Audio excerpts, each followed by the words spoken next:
sand, so you have so much time to talk and flip it over. What time is it? 7:01? 7. It's about 3 after. The time is approximately 7:03. I call to order the October 25th, 2018 Farragut Board Mayor of Alderman meeting. We'll have a prayer by, where'd it go? Mr. Orr? And it'll be followed by the Pledge of Allegiance to our country's flag. Mr. Orr, which church are you with? The Church of Jesus Christ of Latter-day All right. Thank you.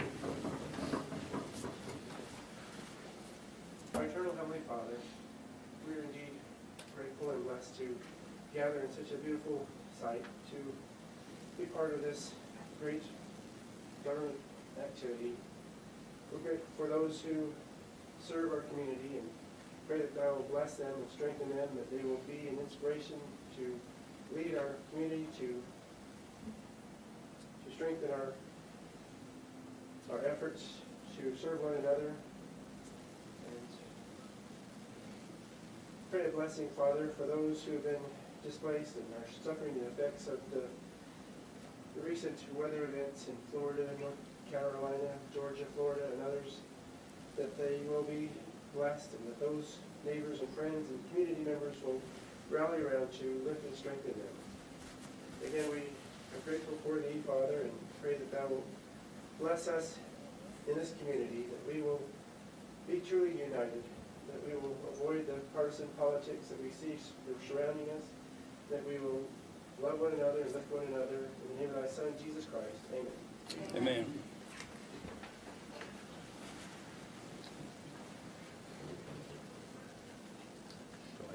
I pledge allegiance to the flag of the United States of America and to the republic for which it stands, one nation, under God, indivisible, with liberty and justice for all.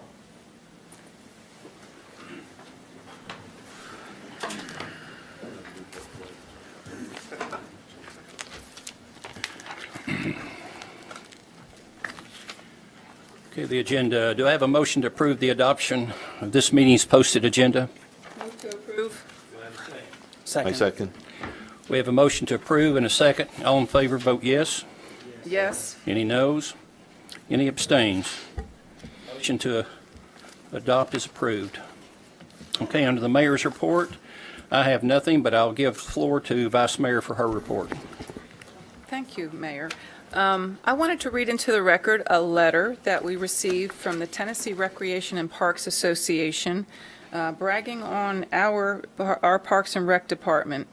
Dear Mayor Williams, it is a pleasure to write to you on behalf of the membership and board of directors of the Tennessee Recreation and Parks Association to express our gratitude to the City of Farragut Parks and Leisure Services Department. Their untiring commitment and hospitality in helping hosting our recent conference was noticed and appreciated by all. I can truly say you have an exceptional staff and that they made sure everyone felt welcome and well taken care of. When staffing changes and other hosting agencies caused disruption, your staff stepped up and made sure nothing was missed. As a small staff, we rely heavily on our host committee and volunteers to help make this event happen each year, and I can say your staff went above and beyond to make this an event to remember. Their knowledge of and access to local resources helped make this conference a success. Just as I'm sure it does in helping move your city forward on a daily basis, there was never anything I asked or suggested that didn't immediately say, sure, we can make that happen, and some things they even made happen in the rain, like our last morning site visit to Mayor Bob Leonard Park. I know your staff is busy working on their next event for your citizens. Thank you for encouraging and enriching your employees' professional experience by allowing them to work on a conference such as ours. I hope to see them all participating as delegates at conference next year in Chattanooga. I wanted to read that in because Sue Stahl and her staff, it's a very lean, small staff, and they accomplish some amazing things in our community. And there are unsung heroes, and it was when we get letters like this, we need to celebrate that someone has noticed their hard work. I also wanted to point out that Lauren Cox, our Parks and Athletic Coordinator, received the Distinguished Young Professional Award while at that, I think that happened during that conference, and that the department also received the Tennessee Parks and Recreation President's Cup Award for providing exemplary service to the TRPA through attendance at state conferences and service to the organization. So we really appreciate your hard work, Sue. Thank you so much. I did want to go over, because we didn't get a chance to review it in the workshop, the Education Relations Committee charter very quickly. I'm not sure if you had a chance to read that, Alderman Meyer. I've been sitting in with the Education Relations Committee. It started with, we had the idea that we wanted to have a youth council. So, and I thought that the best place to pursue that was through the Education Relations Committee. And as we've talked through it, I realized that the purpose that was originally set forth was probably needed to be updated. I wanted to extend the schools that we talked to, not just Knox County schools, but we have Concord Christian and we have St. John Newman in our town boundaries. Looking for opportunities to engage with them is something that we should probably look into. So all I need from you all is direction that you're okay with the changes I've made to the purpose. We don't need to vote on it tonight. It will become up for vote. I would have talked about in the workshop, but we ran out of time. And I wanted to add having a board member back on this committee. If we are going to have a youth council, we are going to have at least one board member committed with the Education Relations Committee to kind of keep that going. I think we're still a far way away from a youth council, but I think this is a start. So if you guys if you have any feedback to give me on that, it would be helpful. I did want to update you on what we're doing with the Education Relations Committee while you're looking that over. One of the things that I realized, if we're going to have a youth council, we kind of have to figure out what we want that youth council to do. And then I realized I kind of need to understand what's going on in the schools already, because I don't think we need to replicate what they already have going with leadership and service opportunities. And we were also trying to figure out how to connect the rising sixth graders into the middle school and how to connect the rising freshmen into the high school. And as I was identifying these service and leadership opportunities, I realized what we really could do is have the sixth graders go into the fifth graders at sometime in the springtime and do a presentation describing all the leadership and service opportunities that they participate in. And same thing for freshmen, come down and talk to the rising freshmen for in that spring semester to talk about opportunities where they can plug in. So that's a first opportunity for us to kind of get in and kind of work with the schools to get them strengthened. I'm also working on a work-based learning program. Knox County has a work-based learning program, but the kids usually have to identify those opportunities themselves. I'm looking for an opportunity to figure out how to do applications for our businesses so that they can let the kids know, 16 and 17 years, the juniors and seniors can participate. And it's an opportunity for them to get some work-based learning credit and our businesses to kind of tie in with our youth. So I'm working on that one. The first step in the youth council was proposed in our last Education Relations Committee was to maybe have a board meeting with the leadership of the National Honor Society and the leadership of the Student Government Association at the high school, and just have a conversation about what they envision a youth council could be, because they are the ones that have to really, it has to be sustained by our youth. We can't be the main driving force. If the youth aren't encouraged or engaged or want to be part of this, then it's not going to last. So we're looking at that, but I want to refine what kind of conversation we want to have with them, because they're all busy. And obviously, we're all busy. So we're working through that. But I just wanted to get some feedback from you guys. Am I on the right track? Does this sound like what we're going for with our youth? Is there any additions you have? I think it sounds great. I love the idea of a youth council, leadership opportunities, even connecting them to local, state government, the whole mix. We got to talk a little bit Yeah. closer. So I love the idea. I also think it'd be a great idea, along with academic institutions you mentioned, also look into a homeschool community, which is very strong in this area and could provide some good insights. But I love the idea of youth council, and it's something that my kids have participated in with Teen Pact, where they get an in-depth look at state government by going over there for a week at a time or a few days at a time, but having that at a local level to understand aspects of business, school, our local government, I think is a great idea. What is that? Is that TEE and PACT? Yes. Okay. I'm looking for any kind of information that I can, what we kind of, my vision is that we first go to the Farragut High Schools, because we already have that organization. And once we have that in place and figure out what we want to do, kind of get in the Concord Christian and maybe some representatives from Webb that live in Farragut and Catholic and homeschooling, just trying to get youth from the various different entities. But the idea was, let's start at the high school first, because that's a natural place to start, and then expand it from there. So it's something that if we do right, it could be a really nice asset to our town. So, all right, that's all I need to get feedback on. I appreciate it. Okay. Anything? Dad. Okay, thank you. Okay, anything else by anyone else during the mayor's report?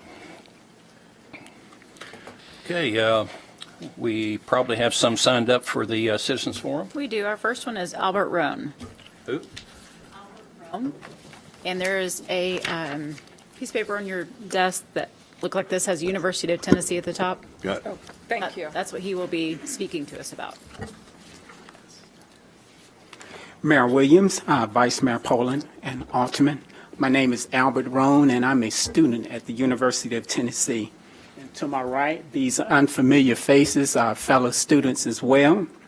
We are the Community Sociology Fall Class of 2018, and as part of our final project for the year, we were required to select a town or a city within 40 miles of the University of Tennessee and evaluate the biophysical and the social governmental boundaries of the community.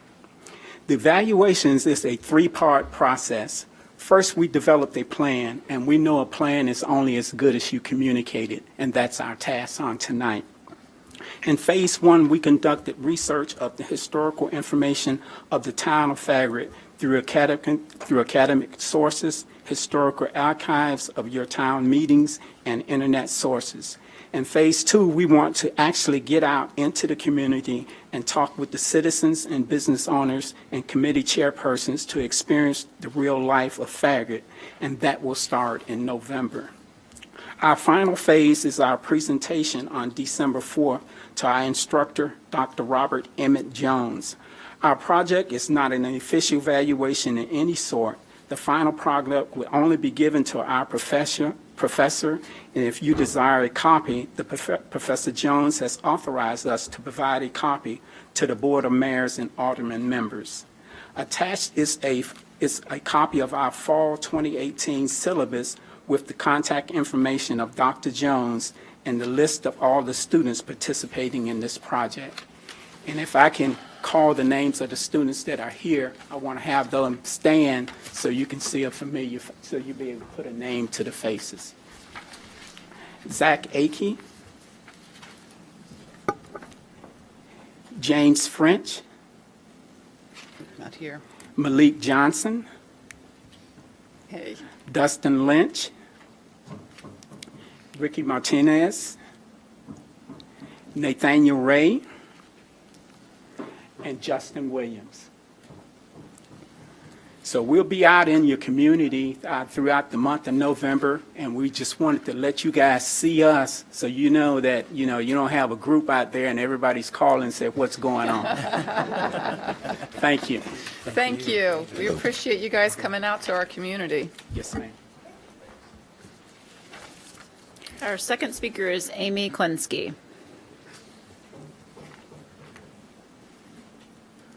Hi, my name is Amy Klenska. I live at 530 St. Charles Lane, and I am the community coordinator for the Greater Knoxville Tennis Association. And first, let me tell you, I just want to thank you guys. You're obviously putting a lot of consideration and a lot of hard work into these proposed tennis courts, and The tennis community really appreciates that.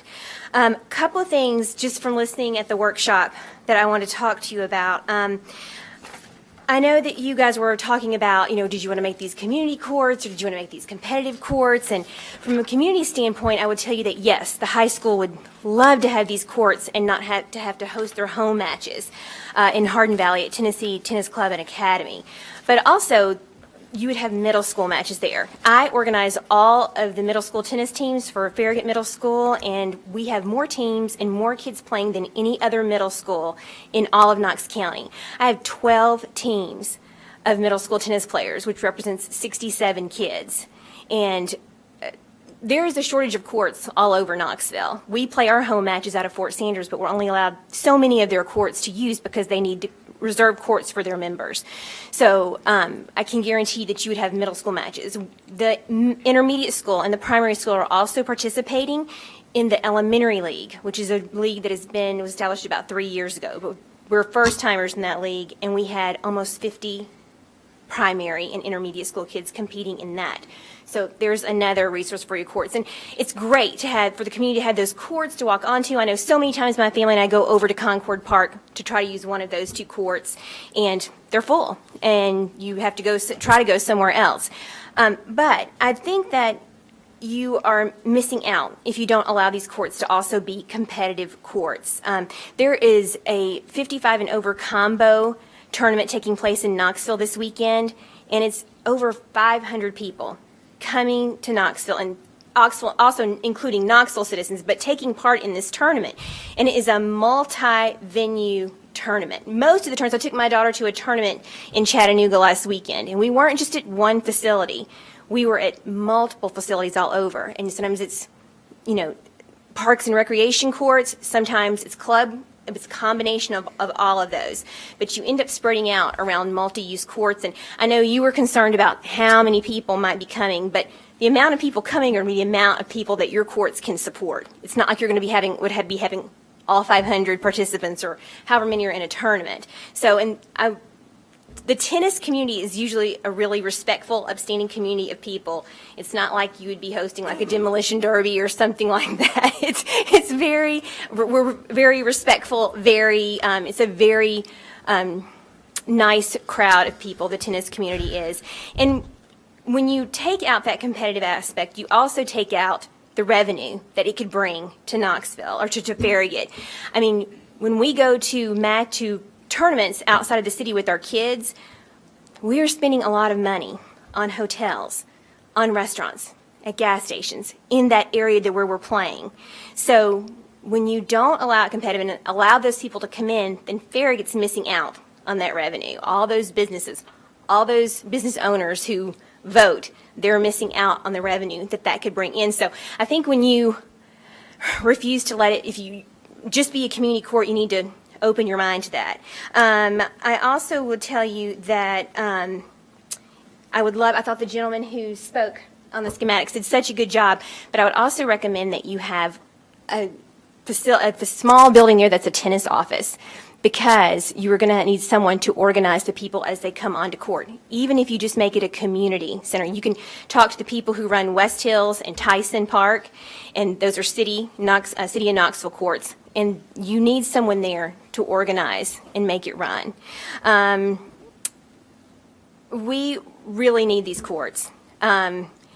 There's such a great opportunity to generate revenue for Knoxville, for Farragut, and I really highly recommend that you push ahead with these plans. I don't think you'll see them laying empty. I think you will see them used, and I think you will really see your tennis community really appreciate that. There's over 900 USTA members in the 37934 and 37922 zip code. So there are a lot of tennis players in this community. But I thank you for what you're doing so far. Sure. Mayor, can I ask a question during this time? Oh, sure. Is that fine? So you might not be able to tell this from my physique, but I don't play tennis. So a couple of questions for you since we have you here. The pictures you saw, the designs you saw, how did those compare to other complexes in the Knoxville area? In terms of number of courts, do most complexes that have tournaments have to have 8? You saw pictures of 6? I don't think that you have to have a certain number of courts. I think with Well, I think with at least 6, that you have the capacity to have tournaments or participate. Like I said, when we go to tournaments, Multi-venues, right? Yeah. there are like multiple Multi-venues. venues that we're going to. So you might be part of a large, it might be Cedar Bluff Racket Club, and it might be us, and it might be West Hills. I know this weekend, this huge combo tournament that's coming this weekend, they're using Knoxville Racket Club, they're using Cedar Bluff Racket Club, they're using Tyson, they're using West Hills, and they have someone who coordinates with, every venue to make sure that those matches happen. Soccer fields, too. Yeah. Yeah. I just play volleyball, and we go to Atlanta, and I'm on one side of Atlanta, then I'm on the other side of Atlanta, and then I'm in Roswell and God knows where, so I get that completely. Okay. When you drive when you personally drive out to the park, are you ever concerned about the roads and driving safety issues? When I go to McPhee, Yeah, no. okay. I'm not. I will tell you that we've played in places where the tournament sites, there's one in Columbia, South Carolina that I can think of. It is a huge facility. It is gorgeous, but it is out in the middle of nowhere. And to get there, it was like, it's like, we're never going to get there. This is crazy. But tennis players don't care because they just want to play.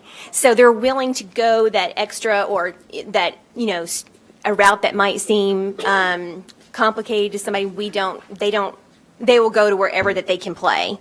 And also, I've told Alderman Pinchuk this a couple of times. There are USTA grants, United States Tennis Association grants, that you can apply for that will help a lot with the construction of your tennis court. So there are grants out there to be had, and they're very willing to work with you on that.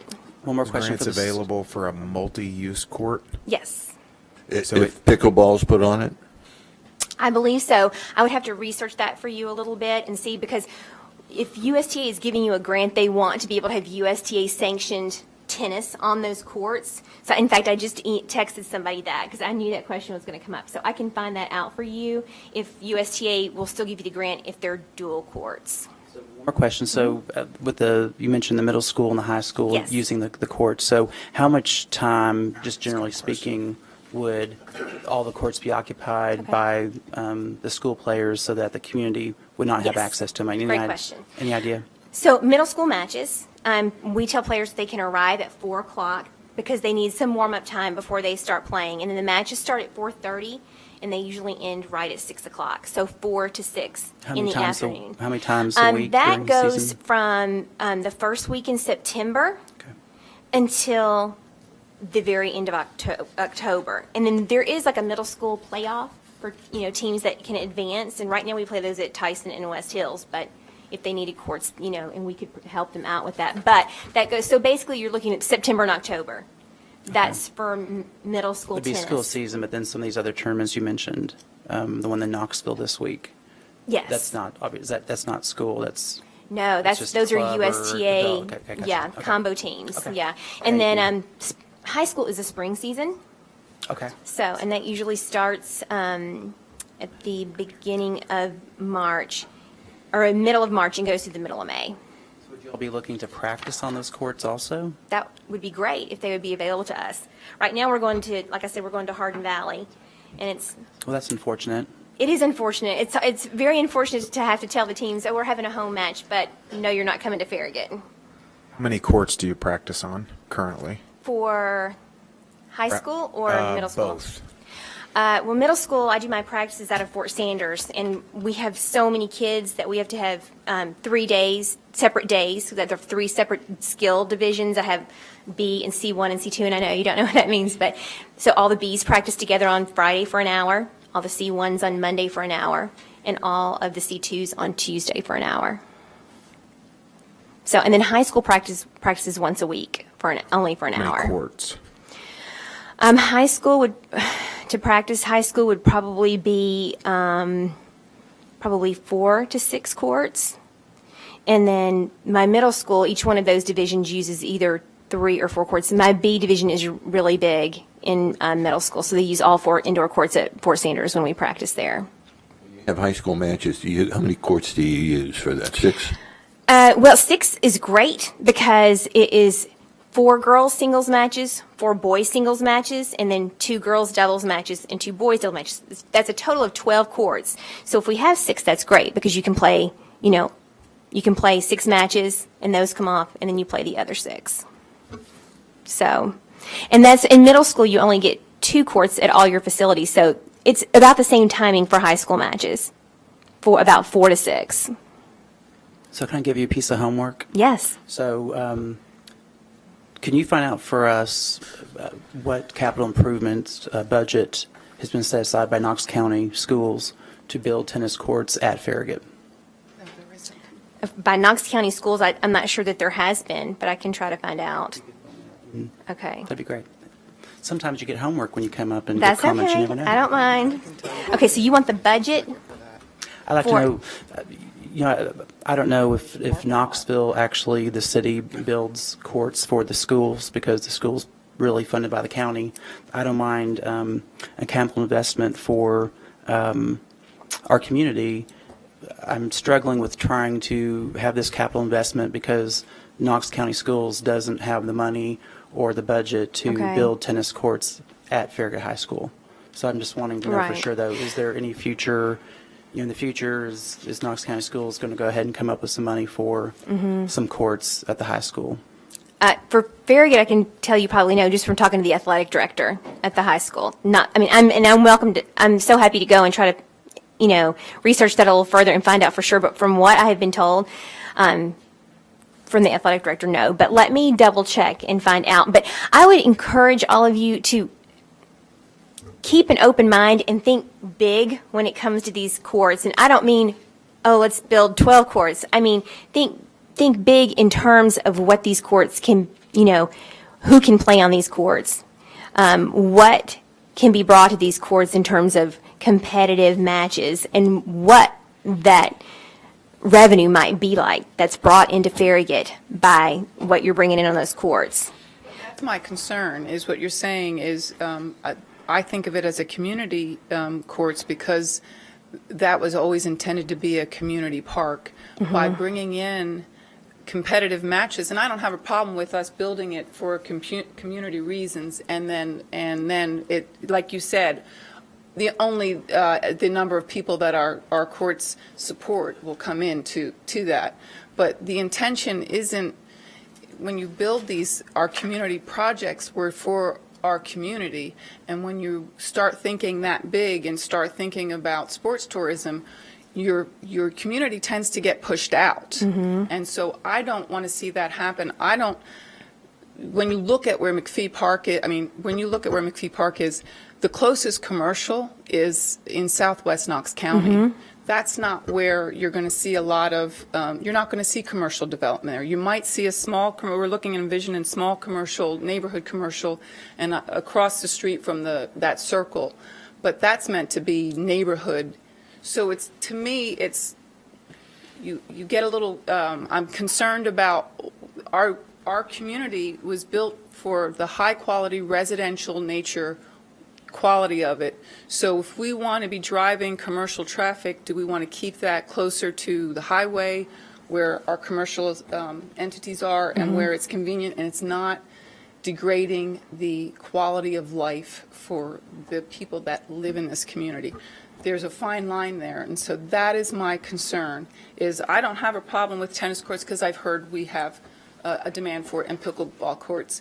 But my main drive for this community park is just that. It's a community park, and we need to be satisfying what our community wants. And I want feedback from my community. Is this what they want? I completely understand where you're coming from on that. I will tell you that, like these UST members that live in Farragut, this number over 900 people, if you talk to those people who live and vote in this community, this is what they want, and they want to be able to play their competitive matches there as well. But I also feel like they should be appreciated for the revenue that it would generate for the citizens and businesses of Farragut. If you're a business owner in Farragut and you've got additional people coming into your area because of these tennis courts and you're generating revenue off of that, I think that would be appreciated as well. It would be really helpful if we heard from those people directly. So if you know them, our emails are out there. I would like to hear from them. Yes. I will try. I'm working on getting more of those people to come. It's just, I think it was a busy, very, very busy time of year, but yes, I agree. My email takes me about 2 weeks, but I promise I will read it. Okay. Okay. Right, Sue? I promise. Okay. Thank you very much for your time. We have one more speaker, and it's Pamela.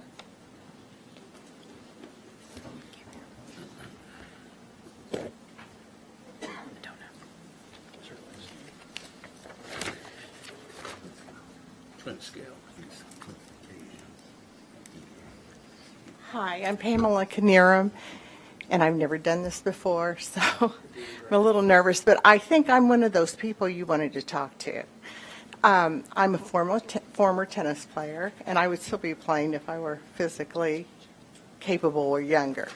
But I think there's a miscommunication when we speak of competitive tennis. Competitive tennis doesn't always mean sports tourism. And I think there are a lot of people in Knoxville and the Knox County area that play tennis in a community as fun and also play competitively. And I think as a community, if you have like USTA teams from Farragut or inter-club teams, Farragut plays Maryville. Well, the Farragut team wants to play in Farragut. They don't want to play at West Hills. And that there are so many people, and this is probably true for pickleball. But I think when you use the word competitive tennis, there is a lot of competitive tennis in this area that's community-minded. And the advantage of having 8 courts over 6 is that if you have middle school teams playing or high school teams playing and they only need 6 courts, then the community still has 2 courts to come and play after work or late in the afternoon. You don't tie up all of your courts all the time because one entity needs all of those courts. The community still feels, oh, I can still go play. Or my daughter's playing high school tennis, they have a match, and I can play doubles with my friends. And, I just would like to maybe change the mindset of competitive tennis and how much it represents your community. And a lot of people now play for private clubs, and they have this allegiance or loyalty and bonding because of that. And there's a lot of social aspects with it. Women play on these teams. They play doubles leagues in the daytime. Then they go to lunch. Then they form other friendships within the community. So that's all. Thank you, Pam. Thank you. Thank you. That's everyone. That's all? No more on Sunday. Great. Okay, minutes. Are there any changes to the listed October 11th, 2018 minutes? Sir. Has everyone had a chance to read these minutes? Okay, do I have a motion to approve the minutes as posted? Move to approve. Okay. Second? We have a motion to approve and a second. All in favor, vote yes. Yes. Any noes? Any abstains? Motion, I'd like to vote No. aye. yes. The motion to approve the listed minutes as passed and will be recorded as official minutes for October 11th, 2018. Business items. Okay, approval of proposal from Cannon & Cannon, Inc. for the engineering services for the pedestrian crossing improvements at both Grigsby Chapel and Watt Road. Good evening. In your packets, I placed a proposal from Cannon & Cannon for engineering design services for improvements to 2 mid-block pedestrian crossings in the town. The first location, I'm sure everyone is familiar, on Grigsby Chapel Road at the Grigsby Chapel Greenway. I'm sure you're aware, we have a pedestrian island at that location already. The idea is to install flashing beacons and sensors that would detect when a pedestrian sets foot into the crosswalk. the flashing beacons would go off and alert oncoming motorists that someone is there, and they are obligated to yield to pedestrians in the crosswalk. The other location is at Watt Road. We've had several requests in the past for pedestrian connection from Lady Slipper Lane, that's Orchid Grove subdivision, down to Jones Automotive and on to Sedgefield Road. From there to the south and a mid-block crossing to Mayor Bob Leonard Park. That's kind of what you can see in this photo. I apologize for the poor drawing. I'm still learning how to draw in PDF. It's hard. But this would also have a mid-block pedestrian island, very much like those that Knox County has installed in about 3 or 4 locations last year. We would want to make it probably make it a little more aesthetically pleasing. They are kind of ugly. If you might make it look good, Daryl, you can. A little tree. Give it a try. I'm good with that. Yeah. But you get the point. Yes, sir. The proposal is in your packets. It has a lump sum fee of $16,000. Staff recommendation is approval. Okay, do I have a motion to approve the recommended, sorry. What did I do here? Do you need this language? Let's see here. Be a motion first. No, here it is. Do I have a motion on the business item A? I'm going to move for approval of the proposal from Cannon & Cannon Incorporated for engineering services required for pedestrian crossing improvements at Grigsby Chapel Road and Watt Road. I'll second it. Okay, discussion. Do you have something, you were going to say something? No. that's it. Daryl, it sounds like this is activated by the physical act of walking. It's not activated by a pedestrian pressing a button. I think there are push buttons, but could you go back to that one? So I think there are push buttons there, but you can also, I believe, It will be activated okay. you can put sensors in the raised ramps. Yep, okay. That will detect So we'll people. have both. It'll be manual and it will be I'd have to sensor. check on that. I'm not sure what the standard is, but Okay, we'll do what we can. let me know. I would Okay. appreciate follow-up on that from, I guess the board needs to know about that. I have a question as well. Back to the median. If we're going to have a median like that, we should probably also have a sensor in the middle to make sure that That you don't get trapped? that the people that walk slow Yeah. Can- or have baby strollers or whatever can get all the way across without getting trapped. Right. Yeah. If you look at that one, I believe on It has a. the post is a button, so that if anybody gets trapped out there, they can hit the thing again and keep it going. Is that solar activated? Yes. Solar powered? Are we looking at solar Yes. powered? Okay. Is ADA compliant? So have we looked at some type of traffic calming device at that area as well? Not device, but raised road. I mean, this is one of the most dangerous walk across you could ever design. Which you talking about, Grigsby Chapel or Watt Road? Sorry, Grigsby Chapel. I mean, you come over Parkside, you get off the interstate, you turn right there. That's the acceleration point where you are going. And if somebody in front of you stops, they're going to have 4 or 5 people, boom, boom, boom, boom, slamming their brakes. And we need them to get across. This area, I would love to see something that slowed the car down besides lights. Well, that's the point. The problem is people were stopping, but one car was stopping to let the person cross, and no one could see. On the other side. Well, No no one flashing can see, lights. no one can see that this car is stopping for this reason. So the lights are supposed to send the announcement, hey, there's someone in the crosswalk, so that they're all alerted to why they're stopping.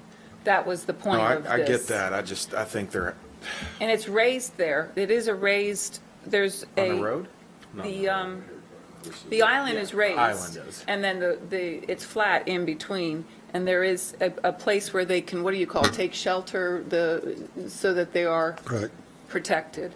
And that crosswalk with the island there does serve the purpose of the traffic calming, because in the morning, everybody wants to use that turn lane as a travel lane. It's not a travel lane, it's a turn lane. Yep. So that people have complained about wanting to take that mid-block crosswalk out so that they can travel in the turn lane. And I've reminded them this is really a mid-block crosswalk, and we're not taking that out, because then you're going to be running people down in the middle of the Yeah. road. Yeah, I don't want that removed, and I'm not really advocating for something other than when I go down through there and I Yep. see anybody close, it scares the Yep. snot out of me.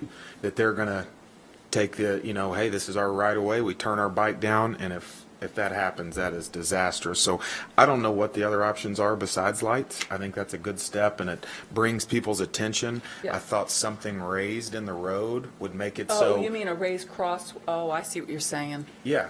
They have those over on Right, campus. Yeah. Yeah. Yeah, like a high-end speed bump where you come up flat and down, and that way you would never think about your acceleration time between this Yep. light and there. You'd know I've got to stay at 25, 30 at least till there, and then Yeah. they can let it go on the Autobahn like they normally do. But I don't know. I hear what you're just- saying. I get scared right I there. think that might be a little bit too many trips per day in that area for a That's raised. probably about 16,000 trips per day on average. I'm not sure what threshold there would be. This is an arterial.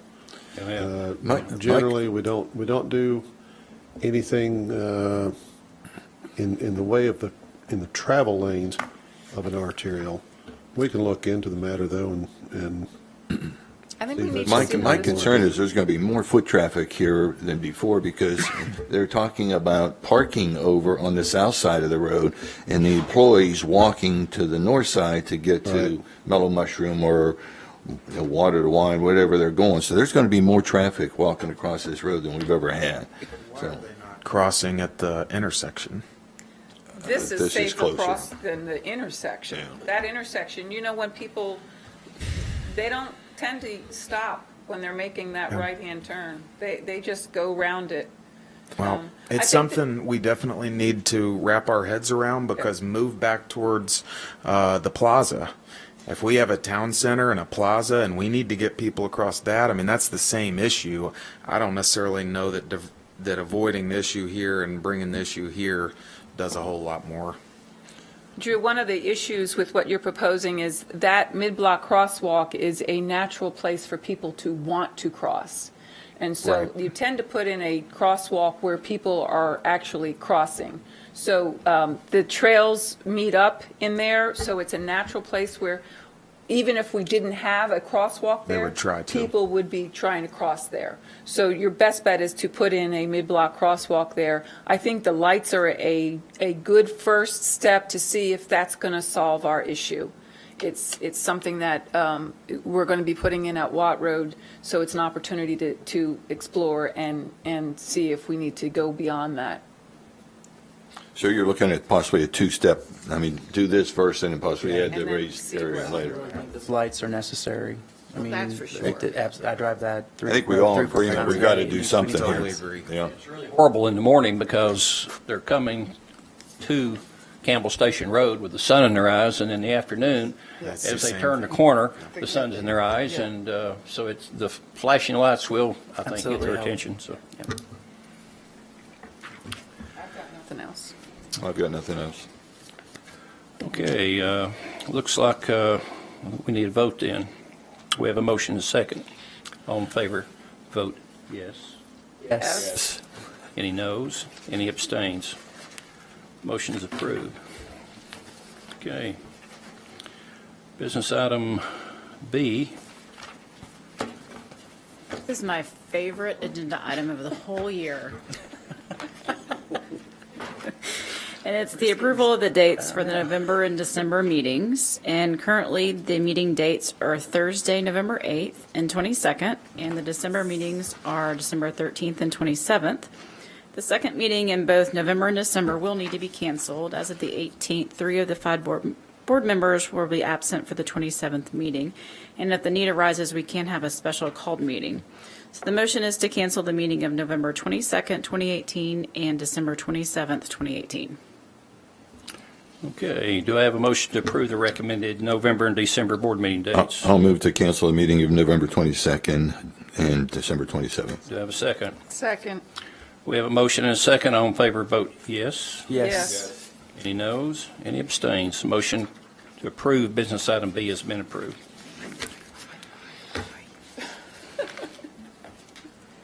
Okay, next ordinance, public notice for second reading.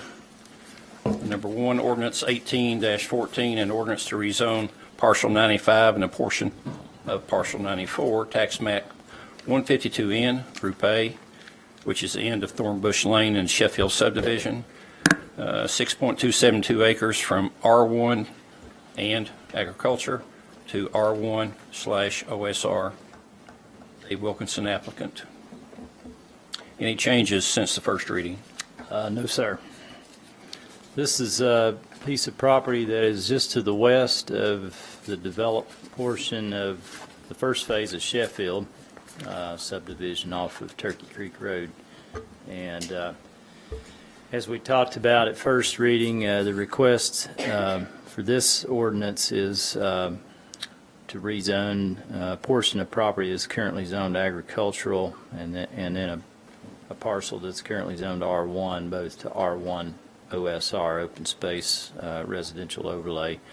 This is consistent with the future land use map for this area and with the surrounding plan of development and the zoning of the Sheffield subdivision itself. And it was unanimously recommended for approval by the Planning Commission at their meeting in September, and was approved on first reading. And the staff recommends approval of ordinance 18-14 on second reading. I'll move to approve ordinance 1814 on second reading. Second. Okay, we have a motion and a second. And all in favor, vote yes. Yes. Any noes, any abstains? Motion to approve is passed.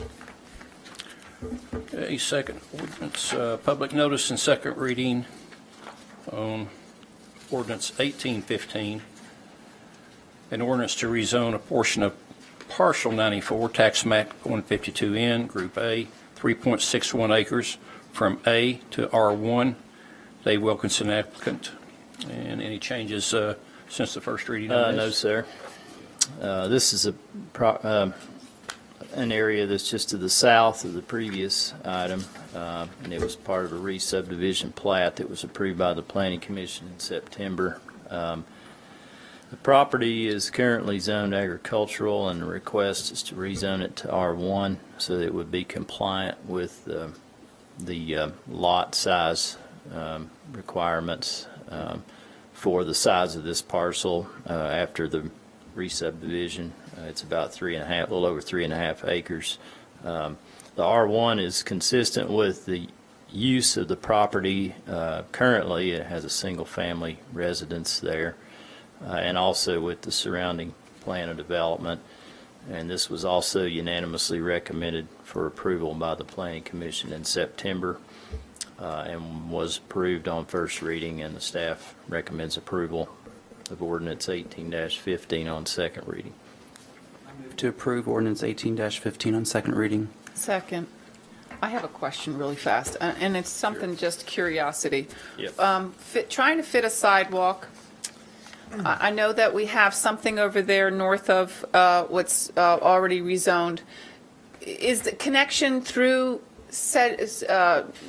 what's that neighborhood? Sheffield. There's a connection through Sheffield to get to the, okay. Yeah, So there will be a connection to the north to tie into the existing walking trail. It actually goes all the way down to Virtue Road, Okay. across that bridge. Okay. And then they'll stub out a walking trail to the south to the ditch. There's a Yeah. big drainage way Yeah.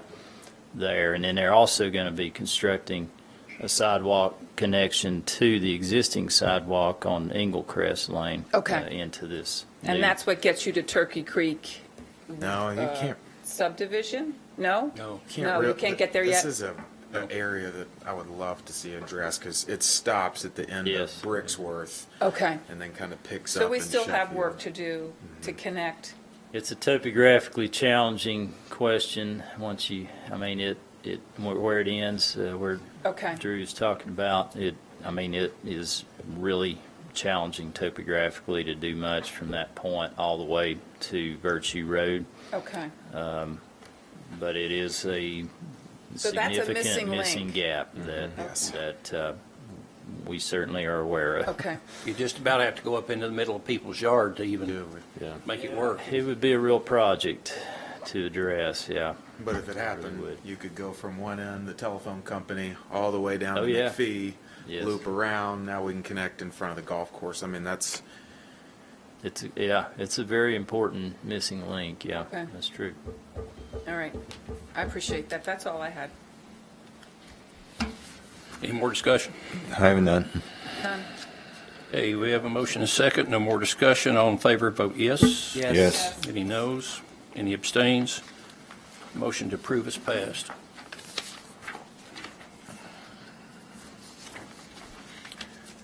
Yeah, let's see here. Town Administrator's report, David. Yeah, thank you, Mayor. I was all prepared tonight to say a lot of great things about our Parks Department, but Vice Mayor Pavlin has already stolen my thunder yet again. She is excellent at saying great things about our employees, and Sue and her staff do a wonderful job in the Parks Department, so I definitely ditto your comments from earlier. Couple things coming up this weekend. We're actually a lot going on in town. First of all, Freaky Friday Fright Night is tomorrow night at Mayor Bob Leonard Park. We are going to be there from 5 to 7 o'clock. Better get there early if you want to get a parking space. And should be a lot of kids dressed up in all their outfits and having fun and getting a lot of free candy. So, Rain or looking forward- shine?